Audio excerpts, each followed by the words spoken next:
আজকে যুবসাথী প্রকল্প মানে যেটাকে আমরা বেকার ভাতা বলি ১,৫০০ টাকা করে পাবো, সেটার ফর্ম ফিল আপ করতে এসেছি।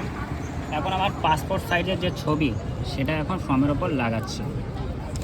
এরকম বিশ্ববিখ্যাত ছবি ভালোভাবে লাগাতে হবে, না তো খুলে গেলে আবার অসুবিধা হবে। এটা আগে লাগিয়ে নিলাম যাতে আঠাটা তাড়াতাড়ি বসে যায়। আর এই হচ্ছে তোমার যুবসাথী ফর্ম, তোমাদের দেখায়। তোমরা হয়তো ইতিমধ্যে অনেকে জেনেই গেছো বা অনেকে ফর্ম ফিল আপ করে দিয়ে গেছো।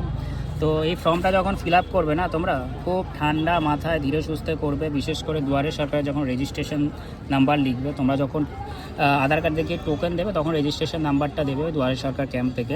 খুব ধীরে সুস্থে ঠান্ডা মাথায় লিখবে। এখানে অনেকে ব্যাংকের ডিটেলস যখন লিখবে খুব ধীরে সুস্থে লিখবে, কারণ ভুল হলে কিন্তু টাকা পয়সা কিচ্ছু পাবে না।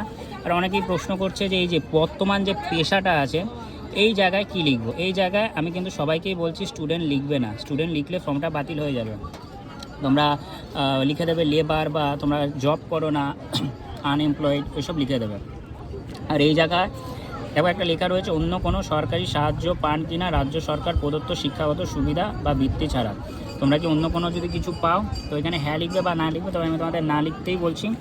আর বিশেষ করে হচ্ছে যারা লক্ষ্মীর ভাণ্ডার ফর্ম ফিল আপ করেছো তারা কিন্তু বস এই ফর্মটা ফিল আপ করতে পারবে না। আর এই ফর্মটা বলতে পারো 21 থেকে যারা 40 বছর বয়স তারাই কিন্তু, ছেলে মেয়ে উভয় পারবে। ওদিকে যদি তোমার কেউ যদি মনে করে যে আমার 20 বছর 8 মাস, 20 বছর 9 মাস বা 20 বছর 12 মাস, তাহলেও কিন্তু সে পারবে না। একমাত্র 21 বছর থেকে একেবারে 40 বছর বয়সে যারা রয়েছে তারা সবাই পারবে। আর যারা সরকারি চাকরি করে তারাও কিন্তু এই ফর্মটা ফিল আপ করতে পারবে না, কারণ ফিল আপ করলে বাতিল হয়ে যাবে। আর লক্ষ্মীর ভাণ্ডার তো যারা পাও কোনো মতেই এই ফর্মটা ফিল আপ করতে যেও না, ঠিক আছে, পুরো বাতিল হয়ে যাবে।